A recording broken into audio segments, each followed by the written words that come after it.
नमस्कार, मैं हूँ रचना श्रीवास्तव। सी टाइम्स के सभी दर्शकों को का इस शो में स्वागत है और आज के हमारे इंटरव्यू सेगमेंट में हम आपकी मुलाकात करवाने जा रहे हैं वर्तमान भाजपा जिला अध्यक्ष जबलपुर महानगर, साथ ही पूर्व राज्य मंत्री वित्त विकास पिछड़ा वर्ग और पूर्व महापौर श्री प्रभात साहू जी से।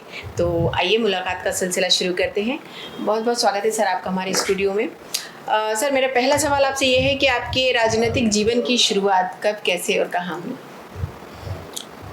सन 1980 में छात्र जीवन से राजनीतिक करियर की प्रारंभ हुआ जी। और 82 में मैं लॉ कॉलेज के प्रेसिडेंट का अध्यक्ष का चुनाव लड़ा था जी। 22 वोट से चुनाव हारा था मैं और वहाँ से मेरी राजनीतिक यात्रा प्रारंभ हुई। उसके बाद विद्यार्थी परिषद, विद्यार्थी संघ था उस समय जी। और उसके बाद 88 में भारतीय जनता युवा मोर्चा के जिले के पदाधिकारी रूप में काम शुरू किया जी।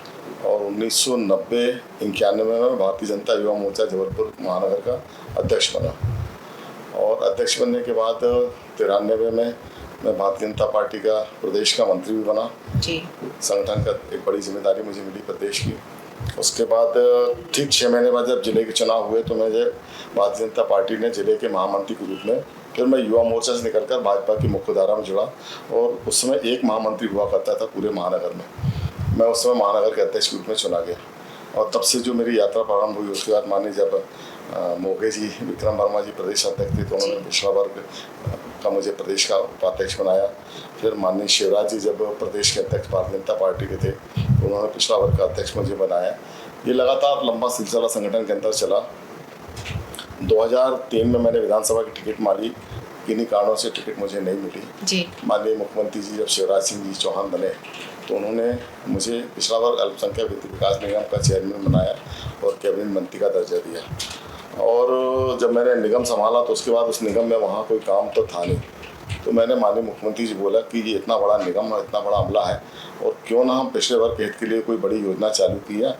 और मेरे उस पर लगातार 1 साल तक उसमें प्रयास हुए और पिछड़ा वर्ग स्वरोजगार योजना मेरे प्रयासों से उसमें शुरू हो पाई और पहली बार माननीय मुख्यमंत्री जी ने 5 करोड़ रुपए की राशि पिछड़ा वर्ग विकास निगम को दी और वो पिछड़ा वर्ग स्वरोजगार योजना चालू हुई। उसमें सबसे बड़ी बात ये थी कि जो पिछड़े वर्ग के लोग जो लोन ले रहे थे उनको 25% सब्सिडी भी थी। मतलब यदि उन्होंने 1 लाख रुपए का लोन लिया तो उनको 75,000 रुपये ही वापस करना, 25,000 रुपये उनको सब्सिडी में सरकार की तरफ से थी। ये मेरी पहली उपलब्धि थी। उसके बाद 2010 में प्रदेश की सरकार में और प्रदेश के संगठन ने मुझे महापौर का चुनाव के दायित्व दिया और महापौर रहा जी। 5 साल तक अनवरत शहर के विकास की दिशा को बदलने के लिए लगातार काम किया जी।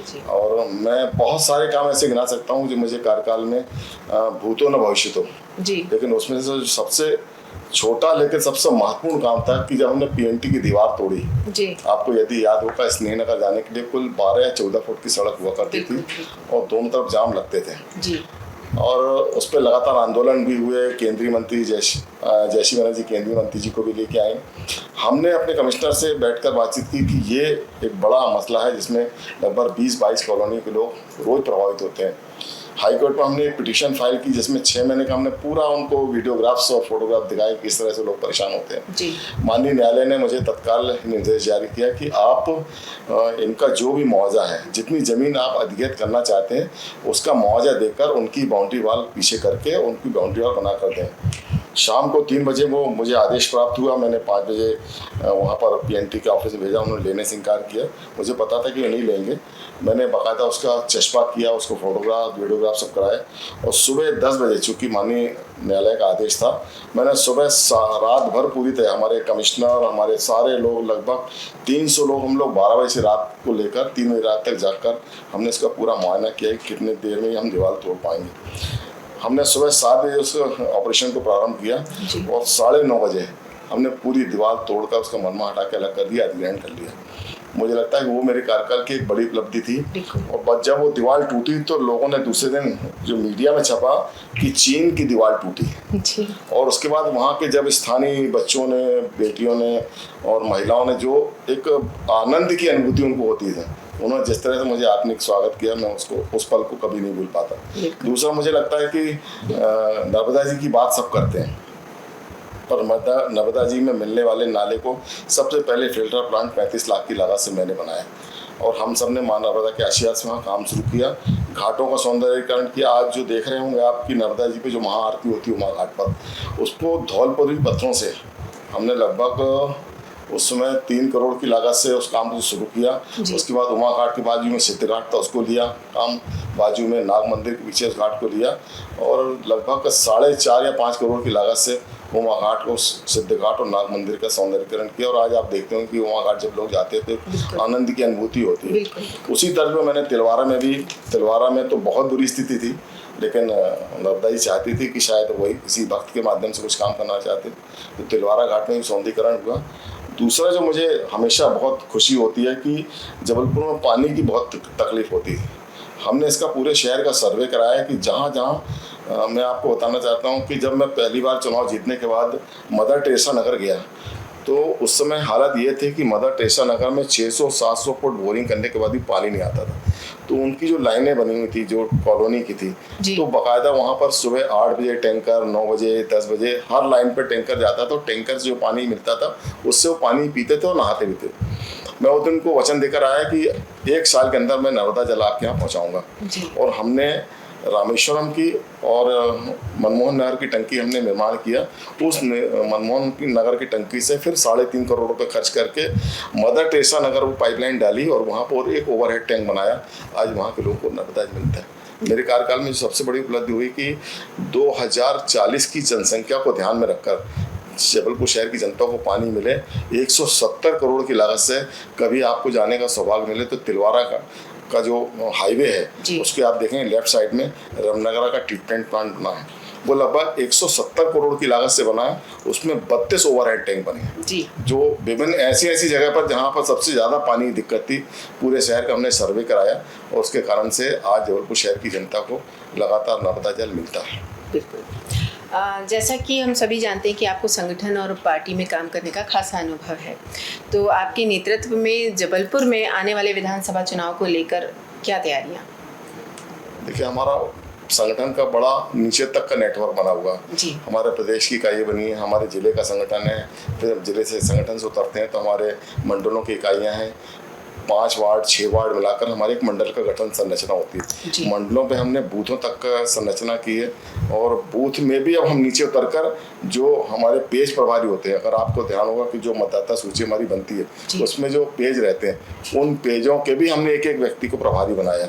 तो अब यदि हमने नीचे तक उतरकर उन सारे लोगों से चर्चा कर रहे हैं, उनको मतदाता सूची दी गई है। आपको प्रमुख लोगों से चर्चा करना, संपर्क करना, रोज 2 घंटे का संपर्क का अभियान हमारा चलता है। हमारे जो कार्यकर्ता नीचे तक बूथ पर बैठे हैं, तो नीचे से लेकर ऊपर तक हम सब लगातार मॉनिटरिंग कर रहे हैं।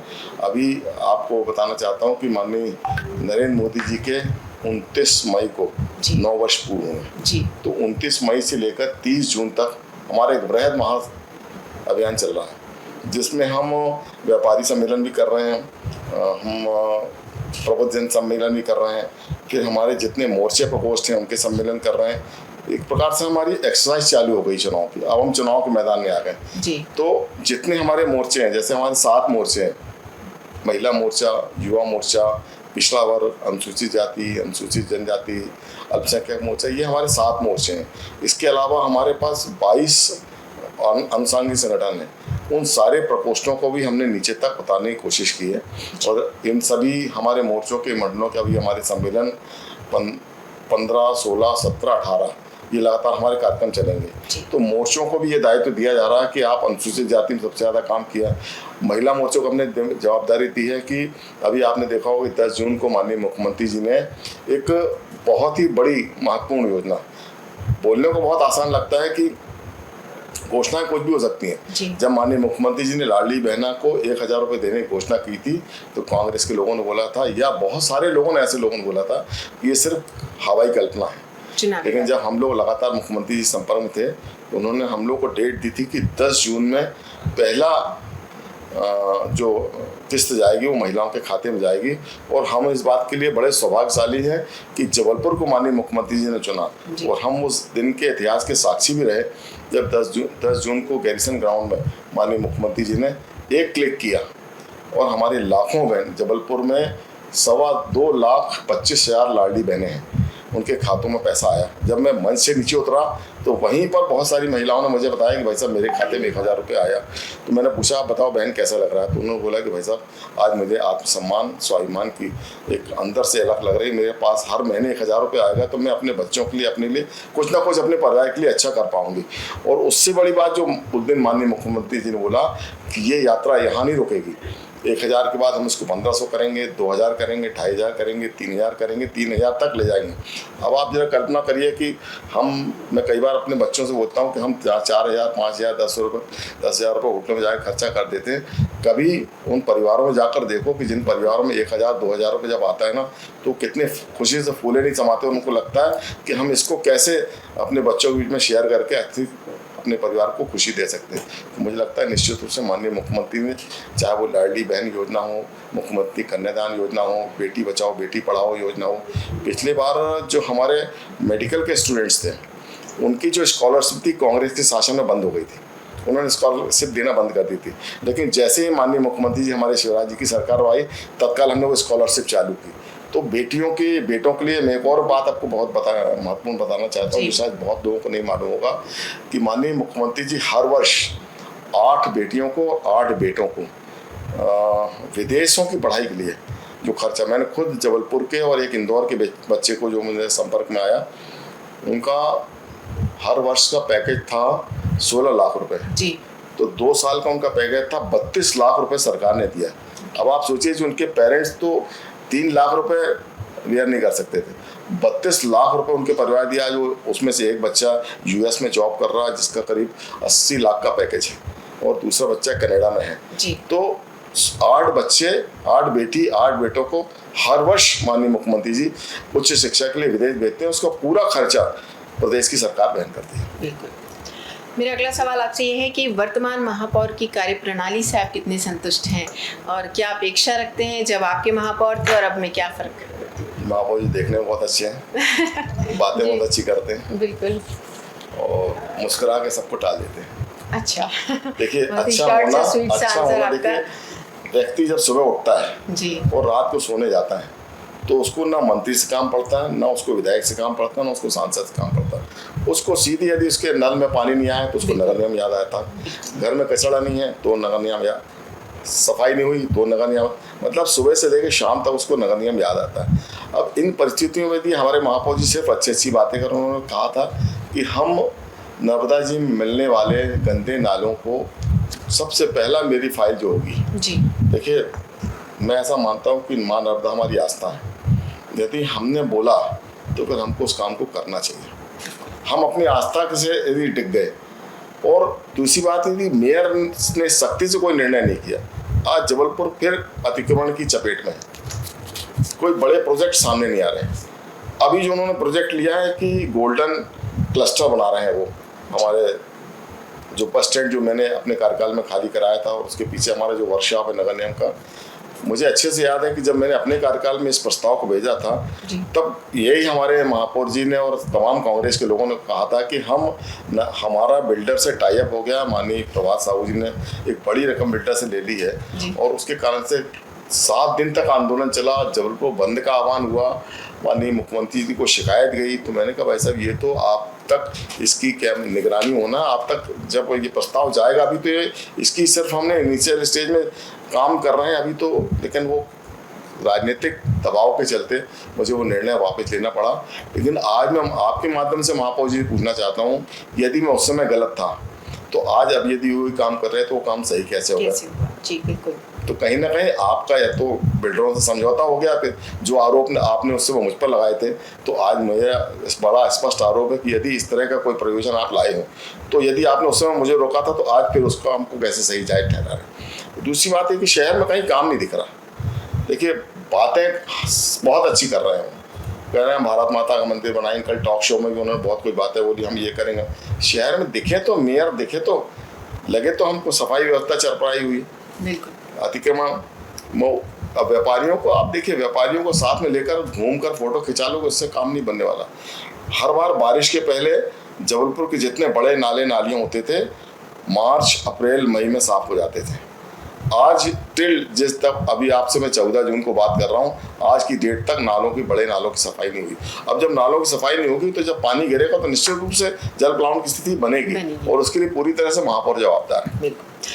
मेरा अगला सवाल ये है कि सतपुड़ा भवन में जो आग लगी थी, इस पर कांग्रेस काफ़ी प्रश्न कर रही है और साथ ही कमलनाथ जी ने भी आरोप लगाए हैं कि ये मतलब काफ़ी बड़े पैमाने पर भ्रष्टाचार किया गया है। इस बारे में आपका क्या कहना है?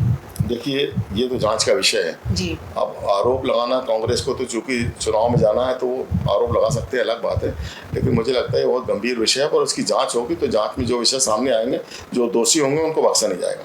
बिल्कुल। जबलपुर की हर विधानसभा में बीजेपी प्रत्याशियों की लंबी कतार है, तो ऐसे में टिकट के लिए उन्हें उनमें से किसी एक का चयन करना या कुछ का चयन करना बहुत कठिन प्रक्रिया है। तो ऐसी स्थिति में संगठन क्या हल निकालेगा? देखिए, पार्टी का अपने स्तर पे सर्वे होता है जी। कार्यकर्ताओं से पार्टी बातचीत करती है, पार्टी के वरिष्ठ नेताओं से बात करती है, अलग अलग फेस में सर्वे होता है, पब्लिक के बीच में क्या ओपिनियन है लोगों का कार्यकर्ताओं के बारे में, और फिर जब उसमें से 1, 2, 3 नाम निकल कर आते हैं। और ये भारतीय जनता पार्टी, जैसा हम हमेशा कहते हैं कि परिवार की तरह काम करने वाली पार्टी, किसी एक को टिकट मिलती है, बाकी के नाराज होते हैं, लेकिन जब हम सब जाकर उनसे बातचीत करते हैं तो हमने हमेशा ये देखा है कि 2-4 दिन नाराज होने के बाद कहीं ना कहीं कार्यकर्ता वापस लौटता है और काम में लगता है। और मुझे पूरा विश्वास है कि पार्टी ठीक ढंग से प्रत्याशियों का चयन करेगी और आने वाले चुनाव में जो पिछली बार गलतियाँ हुई, जो कमियाँ रह गई थी, हम उसको ध्यान में रखते हुए हमारी पूरी तैयारी चल रही है और आने वाले समय में बेहतर परिणाम जबलपुर से होंगे, ऐसा मेरा पूरा विश्वास है। बिल्कुल। जैसा कि हम देख सकते हैं कि चुनावी दंगल शुरू हो चुका है और कांग्रेस की तरफ से कई लुभावनी घोषणाएं की जा चुकी हैं, तो आपके पास ऐसा कौन सा ब्रह्मास्त्र है जो भाजपा की जीत सुनिश्चित कर सके? भारतीय जनता पार्टी को 365 दिन काम करने वाली पार्टी है जी। हमने इतनी तमाम योजनाएं बनाई हैं कि यदि मैं आपको अभी चाहूं तो 2 घंटे तक अनवरत मध्य प्रदेश की सरकार की योजनाओं गिना सकते हैं जी। छोटा सा उदाहरण मैं आपको देना चाहता हूं कि स्मार्ट सिटी में प्रदेश सरकार का और केंद्र सरकार का पैसा लगता है। अभी जब हम सब लोग ये विकास के मामले में लेकर अधिकारियों से, मैंने कमिश्नर से बात की थी और उनके साथ कुछ स्थानों का निरीक्षण करने गए, जो मुझे लग रहा था कि आप शायद रानीताल का तालाब, यदि आपके जबलपुर में रहती होंगी आप, तो आपको ऐसा ध्यान में होगा कि वहाँ गंदगी के अलावा कुछ नहीं दिखता था जी। आज जब आप रानीताल तालाब जाएंगे तो आने वाले 6 महीने बाद वहाँ पर एक बहुत खूबसूरत तालाब, बहुत खूबसूरत गार्डन और परिवार के साथ वहाँ चौपाटी का आनंद लोग लेंगे। लगभग 13 करोड़ की लागत से वो पूरे तालाब का सौंदर्यीकरण हो रहा है, वहाँ पर तालाबों जो गार्डन्स बन रहे हैं, चौपाटी बन रहे हैं, मतलब वो शहर के लिए एक बहुत बड़ी खूबसूरत चीज़, एक बहुत बड़ी देन होगी। दूसरा, आपका शहीद स्मारक के चारों तरफ जितना हमने देखा है, पूरा बहुत खूबसूरत सड़कें बन रही, उसको इंफ्रास्ट्रक्चर डेवलपमेंट हो रहा है। तीसरा, हम लोग उनके साथ निरीक्षण करने गए कि हमारा कन्वेंशन सेंटर बन रहा है ओमती में, घंटाघर के पास, जो अभी आपने मानव भवन देखा होगा 900 सीटिंग की कैपेसिटी का है। उनके 4th फ्लोर पर या 5th फ्लोर में 950 सीट की कैपेसिटी का बहुत खूबसूरत वहाँ पर सेंटर बना हुआ है, जो मुझे लगता है कि मानव भवन से भी बहुत बेहतर बना है। पूरा फुली एसी है। उसके बाद उसके 2nd फ्लोर पर 500, यदि आप कोई छोटा कार्यक्रम करना चाहते हैं, 500 लोगों की कैपेसिटी का है। बाजू में 250-300 लोगों की कैपेसिटी का है, कैफेटेरिया है। लगभग वो काम 70 करोड़ की लागत से 68 करोड़ की लागत से चल रहा है और आने वाले, मुझे लगता है कि जैसा कि मुझे अधिकारियों ने बताया कि 2 महीने के अंदर उसका हम लोकार्पण करने की स्थिति होंगे। वहाँ से लौट के आने के बाद राइट टाउन स्टेडियम का जो जीर्णोद्धार हुआ, लगभग 35 से 40 करोड़ की लागत से हमारे शहर के अंदर एक बहुत खूबसूरत स्टेडियम बनकर तैयार होगा। जबलपुर के लोगों को एक बहुत खूबसूरत स्टेडियम खेलने के लिए भी, वॉकिंग के लिए भी और बाकी सारे जो एक्टिविटीज़ के लिए भी हो, तो एक बहुत बड़ी उपलब्धि है। तो इस तरह से जो स्मार्ट सिटी से जो काम चल रहे हैं, मुझे लगता है कि ये एक बड़ी उपलब्धि है हमारे शहर में आने वाले समय में 6 महीने में, 8 महीने में दिखेगी। रहा सवाल केंद्र सरकार की योजनाओं का, प्रदेश सरकार की योजनाओं का, ये तमाम ऐसी योजनाएं हैं जो मास्टर स्ट्रोक होंगी। हर योजना अपने आप में बहुत महत्वपूर्ण है। जब इन सब योजनाओं को लेकर हमारे कार्यकर्ता, अभी हमारा एक महाजनसंपर्क अभियान शुरू हो रहा है 20 तारीख से, हम शहर के उन तमाम वरिष्ठों से, बुजुर्गों से, बुद्धिजीवियों से, स्पोर्ट्स के खिलाड़ियों से, जो स्पोर्ट्स में बच्चे खेल रहे हैं, जो अच्छे कल्चर उसमें काम करते हैं, ऐसे सारे लोगों से हमारा एक बड़ा महासंपर्क अभियान चल रहा है। पार्टी के हमारे सांसद, हमारे राज्यसभा सदस्य, हमारे विधायक, पार्टी के जिम्मेदार पदाधिकारी, ऐसे हमने करीब 40 लोगों की लिस्ट निकाली है पार्टी के जिम्मेदारों। वो सारे लोग जब उनसे संपर्क करेंगे और प्रदेश सरकार की, केंद्र सरकार की योजनाओं को उनके सामने बताएंगे कि ये सब योजनाएं हमारी चल रही हैं और आने वाले समय इसका सबका लाभ जबलपुर शहर को, प्रदेश को होने वाला है। तो निश्चित रूप से हमारी जितनी योजनाएं चल रही हैं वो अपने आप में अद्भुत हैं और उन सबको जब हम जनता को याद दिलाएंगे तो भारतीय जनता पार्टी को आशीर्वाद मिलेगा। बिल्कुल। अभी हाल ही में प्रियंका गांधी वाड्रा जबलपुर आई थी और अपने चुनाव की शुरुआत उन्होंने यहीं से की।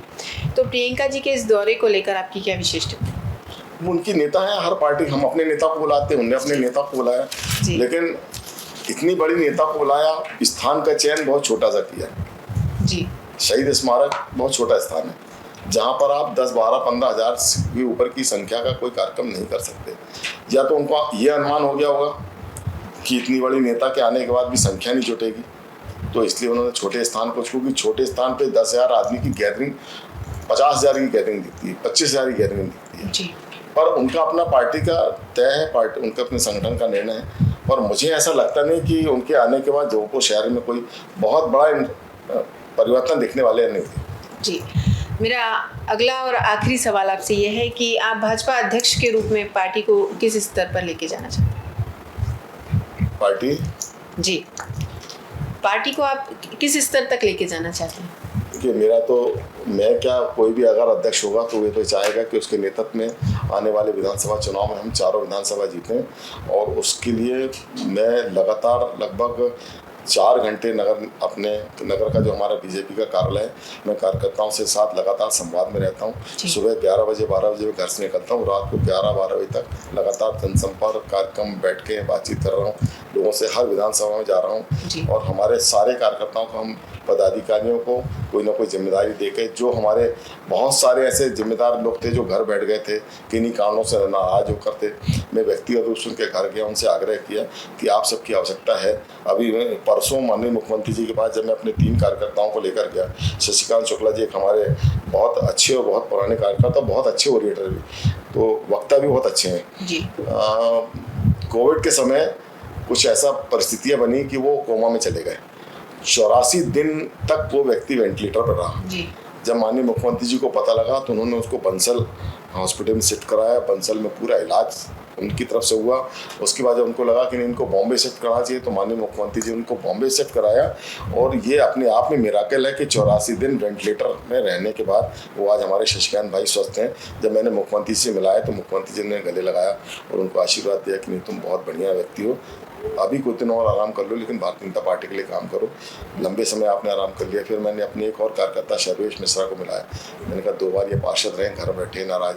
तो इस तरह से मैंने अभी एक रूटीन में एक नया काम शुरू किया है कि जो भी कार्यकर्ता हमारे भारतीय जनता पार्टी के पुराने पदाधिकारी घर बैठ गए थे या किन्हीं कारणों से नाराज हो गए थे, तो मैं सुबह मुख्यमंत्री जी आते हैं तो 4-5 लोगों कार्यकर्ताओं को, वरिष्ठों को ले जाता हूँ, माननीय मुख्यमंत्री से मुलाकात कराता हूँ। मुख्यमंत्री जब अपनी कोई बात कार्यकर्ता से बोलते हैं तो स्वाभाविक रूप से कार्यकर्ता के अंदर एक ऊर्जा आती है, उसको लगता है कि नहीं, मुख्यमंत्री जी ने मुझसे बोला, तो इसका मुझे बहुत लाभ शहर के अंदर दिख रहा है। बिल्कुल। आगामी आने वाले जो विधानसभा चुनाव है उसके लिए आपको हमारी पूरी सी टाइम्स की तरफ से बहुत बहुत शुभकामनाएं, और आप हमारे स्टूडियो में आए और हमसे इतनी स्पष्टता से खुलकर बातचीत की, इसके लिए बहुत बहुत शुक्रिया। तो ये थे श्री प्रभात साहू जी, जिन्होंने बहुत ही बेबाकी से अपनी बात हमारे समक्ष रखी है। इसी तरह और भी मुद्दे लेकर हम आते रहेंगे। देखते रहिए सी टाइम्स।